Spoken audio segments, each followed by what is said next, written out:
इस मूवी के स्टार्टिंग में हमें रेवन स्वेंसन नाम के एक फॉरेस्ट रेंजर को दिखा जाता है और रेवन एक वाइल्ड लाइफ सेंचुरी चलाता है और रेवन के साथ अभी दो लोग और होते हैं जो कि जंगल में ही इसके साथ आए होते हैं। लेकिन जैसे ही रेवन जंगल में अंदर जाता है तो उस पर अचानक से एरो से उस पर अटैक होने लग जाता है। लेकिन ये अटैक उस पर कौन कर रहा होता है इसके बारे में उसे कुछ भी पता नहीं होता। तो रेवन अपनी गन से शूट करते हुए उसे रोकने की काफी ट्राई करता है, लेकिन फिर भी रेवन पर अटैक हो रहे होते हैं। तो रेवन जल्दी से अपनी जैकेट उतारता है और आगे बढ़ जाता है और रेवन एक पेड़ के पीछे जाकर छुप जाता है और सोचता है कि वो जो कोई भी था शायद अब जा चुका है या हो सकता है कोई हंटर यहाँ पर हंटिंग करने के लिए आया होगा। लेकिन तभी अचानक से रेवन पर फिर से एरो से अटैक हो जाता है और ये एरो बिल्कुल उसके हार्ट के ठीक ऊपर लग जाता है, इससे कि अब रेवन को इससे काफी ज्यादा पेन होने लग जाता है। तब रेवन उस एरो को अपने हार्ट से निकालने की ट्राई करने लग जाता है, लेकिन वो एरो बाहर निकलने की बजाय बीच में से टूट जाता है। इसलिए अब रेवन सोचता है कि अगर मुझे इसके इन्फेक्शन को बढ़ने से रोकना है तो जल्दी से जंगल से बाहर निकलना होगा और वो वहां से भागते हुए अपनी कार के पास आ जाता है। लेकिन जैसे वो अपनी कार को स्टार्ट करता है तो उसकी कार अब स्टार्ट ही नहीं होती। तभी रेवन सोचता है कि मैंने तो इसमें मॉर्निंग में फ्यूल को फुल करवाया था, लेकिन ये भी हो सकता है जो आदमी मेरे ऊपर अटैक कर रहा हो शायद उसने मेरी कार को जानबूझकर खराब कर दिया है। तब रेवन ऐसे ही पैदल आगे बढ़ने लग जाता है, लेकिन कुछ दूर आगे जाते ही वो झाड़ियों में एक और कार को दिखता है। इस कार को देखकर रेवन को लगता है कि शायद ये कार उसी आदमी की है जो मेरे पर अटैक कर रहा है, इसलिए रेवन उस कार के साइड में एक मार्क कर देता है। इसके बाद फाइनली रेवन अपने घर पहुंच जाता है और जल्दी से अपने हार्ट के पास लगे एरो को बाहर निकाल देता है। और इस एरो को देखकर रेवन को समझ आ जाता है कि ये काफी ज्यादा पुराना है, क्योंकि इस तरह के एरो इस टाइम नहीं मिलते। इसके साथ ही रेवन पहले एक पॉपुलर हंटर भी रह चुका है, लेकिन इस टाइम वो यहाँ पर अकेला ही रहता है, क्योंकि करीब 5 इयर्स पहले जब वो अपनी बेटी ग्वेन के साथ जंगल में हंटिंग करने के लिए गया था तो तब उसकी बेटी गायब हो गई और ग्वेन के इस तरह से मिसिंग हो जाने की वजह से रेवन काफी ज्यादा टूट गया, इसलिए वो अब भी उसके मिसिंग पोस्टर लगाता रहता है और ग्वेन के दुख से उबरने के लिए उसने बाइंड पीना स्टार्ट कर दिया। यहाँ तक कि ग्वेन की तरह और लड़कियां मिसिंग ना हो इसलिए वो जंगल के पास ही एक वाइल्ड लाइफ सेंचुरी चलाने लग गया और इसके साथ ही अब वो मासूम एनिमल्स की हंटिंग होने से बचा सके। यहाँ तक कि रेवन ने जंगल के अंदर काफी सारी जगहों पर सीसीटीवी कैमरे भी लगा रखे हैं, इससे कि वो जंगल में होने वाली हर एक एक्टिविटी पर नजर रखता है। इसके बाद हम एलिस नाम की एक शेरिफ को देखते हैं और वो अभी कार्ल नाम की एक पुलिस ऑफिसर के पास आई होती है, क्योंकि इन लोगों ने अभी एलिस के भाई ब्रुक को अरेस्ट कर लिया होता है और उसे एक अबैंडन्ड फैक्ट्री में धोखाधड़ी के केस में पकड़ गया होता है। इसलिए एलिस ब्रुक को छुड़वाने के लिए कार्ल के पास आई होती है और कार्ल ब्रुक को एलिस के रिक्वेस्ट करने के बाद छोड़ देता है, लेकिन एक वार्निंग देने के बाद में। आते टाइम एलिस अपने भाई ब्रुक से पूछती है कि क्या तुमने किसी के साथ मारपीट की है? तब ब्रुक उससे कहता है कि नहीं, मैंने ऐसा नहीं किया, उल्टा मेरे साथ तो फैक्ट्री में काम करने वाले लोगों ने ही मारपीट की है, क्योंकि उनको पता चल गया था कि मैं तुम्हारा ही भाई हूँ। लेकिन तभी एलिस को रिवर किनारे मिली एक डेड बॉडी के बारे में कॉल आती है। तब एलिस तुरंत ही उस लोकेशन पर पहुंच जाती है। भाई दूसरी तरफ रेवन के पास उसकी एक्स वाइफ आकर उससे कहती है कि अब तुम्हें अपनी डॉटर ग्वेन का फ्यूनरल कर देना चाहिए, क्योंकि अब मैं प्रेग्नेंट हूँ और इसलिए मैं नहीं चाहती कि पास्ट की कोई भी चीज का मेरे बच्चे पर कोई बुरा असर पड़ी। लेकिन रेवन फ्यूनरल के डॉक्यूमेंट्स पर साइन करने से मना कर देता है, क्योंकि रेवन को लगता है कि ग्वेन अभी भी जिंदा है और रेवन अभी काफी नशे में होता है। तो उसकी वाइफ उससे कहती कि 2 वीक्स के बाद ग्वेन का फ्यूनरल है, इसलिए उम्मीद करती हूँ कि तुम उसमें आ जाओगी। इसके बाद हमें शेरिफ एलिस और उसके साथियों को दिखा जाता है और उस गर्ल की डेड बॉडी को अच्छे से चेक करने के बाद उन्हें पता चलता है कि इस गर्ल के थ्रोट पर एक अजीब सा स्कर बना हुआ है और इस तरह के स्कर को देखकर एलिस को लगता है कि ये स्कर देखने में काफी पुराना लग रहा है और किसी ने इससे अपना रिवेंज लिया हो। तभी और एविडेंस ढूंढने के लिए आसपास के एरिया में चेक करने लग जाते हैं और चेक करते ही इन्हें जमीन पर सूखे ब्लड के निशान भी मिलते हैं और शायद इस गर्ल ने बचने के लिए काफी ट्राई किया होगा। और तभी एलिस को एक पेड़ पर स्पीयर हेड भी दिखती है, तो एलिस उसको चेक करने के लिए अपने साथ वहाँ से ले जाती है। फिर एलिस जैसे ही ऑफिस में आकर उसको अच्छे से चेक करती है तो उसे उस एरो पर एक मार्क मिलता है और ये एरो भी रेवन को लगाता है ठीक वैसा ही होता है। इसके बाद जब रेवन इस डेड बॉडी के बारे में टीवी पर न्यूज देखता है तो उसे ऐसा लगता है कि कहीं ये मेरी बेटी ग्वेन तो नहीं है, इसलिए रेवन जल्दी से शेरिफ एलिस के पास जाकर कहता है कि मुझे अभी उस गर्ल की डेड बॉडी को देखना है। फिर जैसे रेवन उस गर्ल की डेड बॉडी को देखता है तो पाता है कि ये उसकी डॉटर ग्वेन की डेड बॉडी नहीं होती है। ये देखने के बाद रेवन को और भी ज्यादा बिलीव हो जाता है कि शायद उसकी डॉटर ग्वेन अभी भी जिंदा है। और रेवन के वहाँ से चले जाने के बाद शेरिफ एलिस वहाँ के डॉक्टर से रेवन के बारे में पूछती है। तब वो डॉक्टर रेवन और उसकी बेटी के बारे में शेरिफ एलिस को सब कुछ बता देता है और रेवन के बारे में सुनकर शेरिफ एलिस को काफी ज्यादा बुरा लगता है। इसके बाद रेवन काफी सोचने और समझने के बाद अपनी बेटी ग्वेन के फ्यूनरल के डॉक्यूमेंट्स पे साइन कर देता है और तभी रेवन को एक वार्निंग अलार्म सुनाई देता है। तब वो तुरंत ही कैमरे की फुटेज देखता है तो पाता है कि एक हंटर गिली सूट पहने हुए तेजी से भागता हुआ एक लड़की पर अटैक करने के लिए जा रहा होता है। इसलिए रेवन कुछ पेंट के बॉक्स और गन लेकर जंगल में उस लड़की को बचाने के लिए जल्दी से आ जाता है और चलते हुए रेवन उसी जगह पर पहुंच जाता है जहाँ पर उस पर पहले अटैक हुआ था। लेकिन आज ये पूरी तरह से प्रिपेयर होकर यहाँ पे आया था और जब वो हंटर रेवन पर अटैक करता है तो रेवन तुरंत ही उस पेंट के बॉक्स को हवा में उछालता है और शूट कर देता है, इससे कि वो पेंट चारों तरफ फैल जाता है और उस गिली सूट वाले हंटर के ऊपर भी गिर जाता है, जिससे कि वो अब दिखने लग जाता है। और रेवन के उसे काफी ट्राई करने के बाद भी वो हंटर वहां से बच निकलता है, इससे कि रेवन को काफी ज्यादा गुस्सा आता है, क्योंकि आज उसके पास उस हंटर को पकड़ने का काफी अच्छा चांस भी था। इसके बाद रेवन वहां से उस गर्ल के पास पहुंच जाता है जिसके पीछे वो हंटर पड़ा हुआ था और इस गर्ल के थ्रोट पर भी वैसा ही अजीब सा स्कर बना हुआ था जैसा कि अभी मिली डेड बॉडी वाली गर्ल के ऊपर बना हुआ था। तो रेवन उस गर्ल की हेल्प करने के लिए एक सेफ जगह पर ले जाने लग जाता है। भाई दूसरी तरफ हम सैरी पैलिस को देखते हैं जो अब एरो के बारे में इन्वेस्टिगेशन करते हुए एक स्टोर पर आती है। तब वो स्टोर का आदमी एलिस को बताता है कि ऐसा एरो एशियन टाइम में काम आता था। इस एरो का नाम एटलस है और ये अभी कहीं नहीं मिलता क्योंकि इसे बैन कर दिया गया है। इसके साथ ही इस एरो से किसी की जान भी जा सकती है। लेकिन एक आदमी है सैम नाम का, वो अभी भी इस तरह के एरो बनाता है। ये सुनकर एलिस को अपने भाई ब्रुक के बारे में ख्याल आता है क्योंकि ब्रुक जिस फैक्ट्री में पकड़ गया था उसको सैम ही कंट्रोल करता है और सैम काफी लड़कों से इलीगल काम वहीं पर कराता है। तब एलिस जल्दी से अपने भाई ब्रुक को ढूंढते हुए वहाँ पर जाती है, लेकिन उसे यहाँ पर कहीं भी ब्रुक दिखाई नहीं देता। और फिर जब एलिस वहाँ से बाहर आती है तो ये गर्ल उसे बताती है कि ब्रुक अभी उसे कौन सी जगह पर मिलेगा। तब एलिस जल्दी से ब्रुक को ढूंढते हुए वहाँ पर आ जाती है, लेकिन ब्रुक उसे यहाँ पर नहीं मिलता और उसे उसका कुछ सामान यहाँ पर मिल जाता है जिनसे कि एटलस नाम का एरो बनाया गया होता है।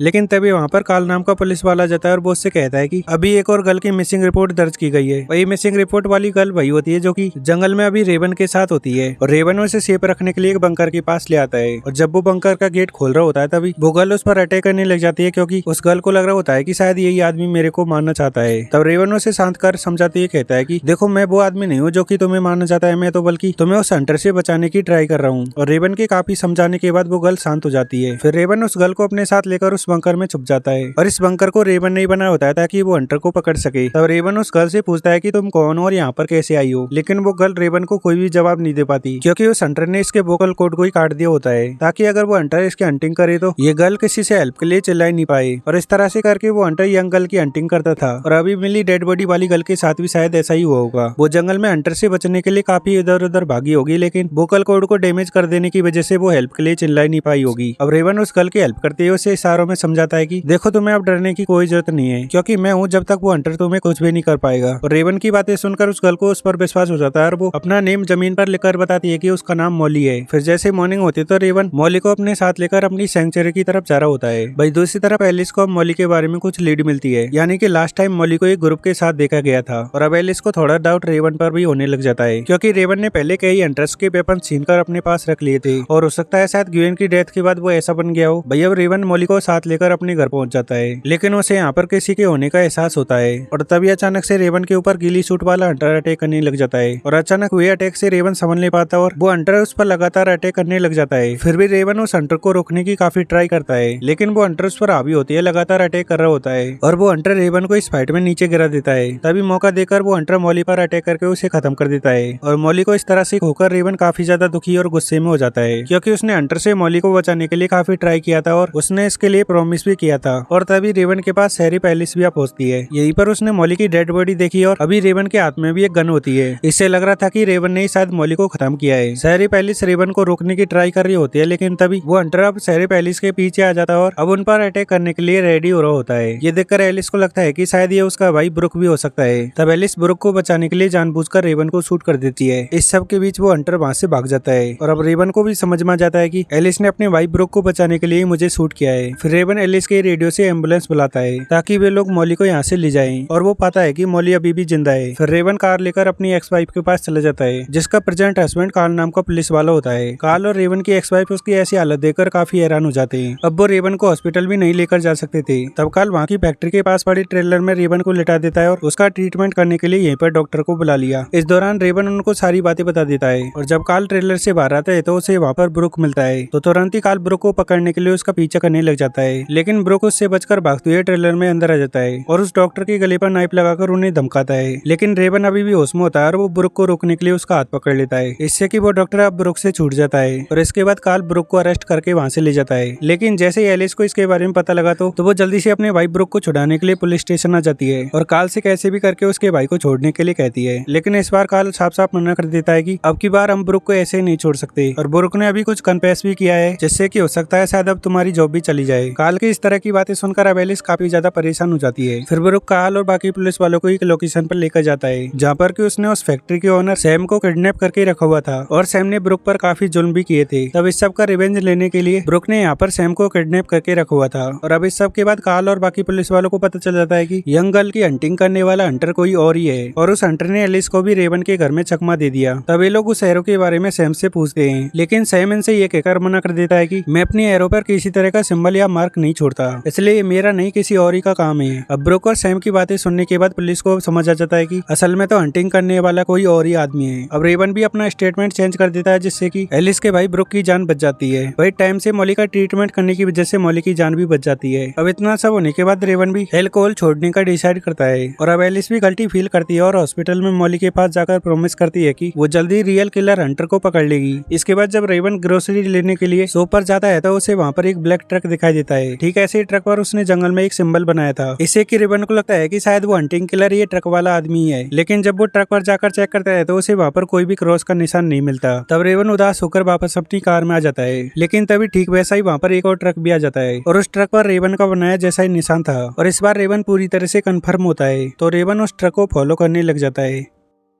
और रेवन ने अब डिसाइड कर लिया होता है कि वो इस बार वो गर्ल की हंटिंग करने वाले किलर को पकड़ के रहेगा। लेकिन जब वो ट्रक एक घर के पास जाकर रुकता है तो उसमें से एक ओल्ड मैन उतरता है। तब रेवन उससे पूछता है कि क्या तुम्हारा कोई सन भी है, लेकिन वो ओल्ड मैन उससे कहता है कि नहीं और इस ट्रक का ओनर मैं ही हूँ। तब रेवन उससे झूठ बोलते कहता है कि एक बार इस ट्रक के ओनर ने मेरी हेल्प की थी, इसलिए मैं उसे थैंक्स बोलने के लिए यहाँ पर आया था। ये सुनकर वो ओल्ड मैन उसे बताता है कि कभी कभी मेरा नेबर इस ट्रक को लेकर जाता है। तो रेवन तुरंत ही उसके नेबर के हाउस पे जाता है, लेकिन इस टाइम उसके हाउस पे लॉक लगा हुआ था। तब रेवन लॉक तोड़कर अंदर चला जाता है और इस हाउस को अंदर से देखकर उसे साफ पता चल जाता है कि इस हाउस का ओनर रियल किलर हंटर है। और जब रेवन इस हाउस के बेसमेंट में जाता है तो देखता है कि यहाँ पर कई सारे मिसिंग गर्ल के पोस्टर लगे हुए थे। तभी उसे यहाँ पर अपनी बेटी ग्वेन का मिसिंग पोस्टर भी मिल जाता है। और जब रेवन और आगे ऑपरेशन थिएटर में जाता है तो उसे वहाँ पर एक और गर्ल लेटी हुई दिखाई देती है, जिसके थ्रोट के वोकल कॉर्ड भी निकले हुए थे। ये देखकर अब रेवन को क्लियर पता चल जाता है कि इस घर का ओनर ही रियल किलर है। लेकिन तभी रेवन के ऊपर कोई कुछ इंजेक्ट कर देता है और ये कोई और नहीं बल्कि डॉक्टर बूने ही होता है। और डॉक्टर बूने को काल ने रेवन का ट्रीटमेंट करने के लिए बुलाया था, यानी हमेशा से ही डॉक्टर बूने सभी गर्ल्स की हंटिंग कर रहा था। भाई दूसरी तरफ अब सैरी पैलिस हॉस्पिटल में मॉली से मिलने के लिए आती है और उसका ट्रीटमेंट भी डॉक्टर बूने ही कर रहा होता है। और तभी एलिस डॉक्टर बूने की ऑटोप्सी रिपोर्ट में गड़बड़ी दिखती है और डॉक्टर बूने के ऑफिस में वो एक फोटो दिखती है जिसमें कि उसकी बेटी मेलिसा होती है और उसके नेकलेस पर एमबी का लिखा हुआ इनिशियल्स भी होता है। ये देखकर एलिस को डॉक्टर बूने पर डाउट हो जाता है और वो जल्दी से अपनी टीम लेकर डॉक्टर बूने के घर पे पहुंच जाती है। यहाँ पर एलिस सारी मिसिंग गर्ल्स की फोटो दिखती है और उस घर में मौजूद बाकी चीजों को देखकर अब उसे क्लियर हो जाता है कि डॉक्टर बूने ही असली किलर है। फिर एलिस रेवन को सब कुछ बताने के लिए उसके घर जाती है, लेकिन रेवन तो यहाँ पर नहीं होता। भाई दूसरी तरफ डॉक्टर बूने रेवन को बताता है कि उसकी बेटी मेलिसा एक ड्रंक ड्राइवर की वजह से मर गई थी, इसलिए उसने मेलिसा के दर्द में टीनेज गर्ल्स को मारना शुरू कर दिया, यानी जिनके पेरेंट्स तुम जैसे ड्रंक करने वाले थे, और वो गर्ल्स बड़ी होकर सोसाइटी पे बोझ बन जाती। ये सुनकर रेवन को काफी ज्यादा गुस्सा आ जाता है और डॉक्टर बूने रेवन को सेंचुरी में ले जाकर उसके शिकार की तरह भागने के लिए मजबूर करता है। और एलिस सर्विलेंस पर ये सब होते हुए देख लेती है, इसलिए एलिस जल्दी से जंगल में आकर सारे ट्रैप्स को खोल देती है और उन ट्रैप में से एक में डॉक्टर बूने फंस जाता है। अब डॉक्टर बूने कुछ और करता है उससे पहले ही रेवन उसके पास आकर उससे फाइट करने लग जाता है और वो डॉक्टर बूने को इतना पीटता है कि अब उसकी हालत खराब हो जाती है। फिर डॉक्टर बूने रेवन के पूछने पर बताता है कि मैंने तुम्हारी बेटी ग्वेन को इसलिए खत्म किया क्योंकि तुम भी एक ड्रंक करने वाले ड्राइवर हो और मुझे उनसे नफरत है। इससे कि अब रेवन काफी गुस्सा हो जाता है और डॉक्टर बूने को खत्म करने वाला होता है, लेकिन तभी वहाँ पर एलिस आकर उसे रोकते हुए कहती है कि तुम डॉक्टर बूने से ऐसे बदला मत लो और इसे पुलिस के हवाले कर दो। लेकिन रेवन को पता था कि पुलिस उसके साथ क्या करेगी, इसलिए रेवन डॉक्टर बूने को एक स्पाइक ट्रैप में फेंक देता है, जिससे कि उसकी वहीं पे डेथ हो जाती है। और अब सैरी पैलेस भी इसमें कुछ नहीं कर पाई क्योंकि वो भी जानती थी कि डॉक्टर बूने ने क्या क्या किया है। इसके बाद रेवन टाउन की हर जगह से अपनी बेटी ग्वेन के मिसिंग पोस्टर्स हटा देता है। फिर वो ग्वेन का फ्यूनरल भी कर देता है, जिसमें कि टाउन के लोगों के साथ उसकी एक्स वाइफ डेबी और उसका हस्बैंड कार्ल और सैरी पैलेस भी आते हैं। फिर सैरी पैलेस उस फैक्ट्री को तोड़कर गिरवा देती है ताकि उसके भाई ब्रुक की तरह और लड़कों की जिंदगी खराब ना हो। और इसी के साथ ये मूवी यहीं पे एंड हो जाती है। और ऐसी और मूवीज एक्सप्लेनेशन देखने के लिए हमारे चैनल को सब्सक्राइब करें और वीडियो को लाइक करें। Thanks for watching.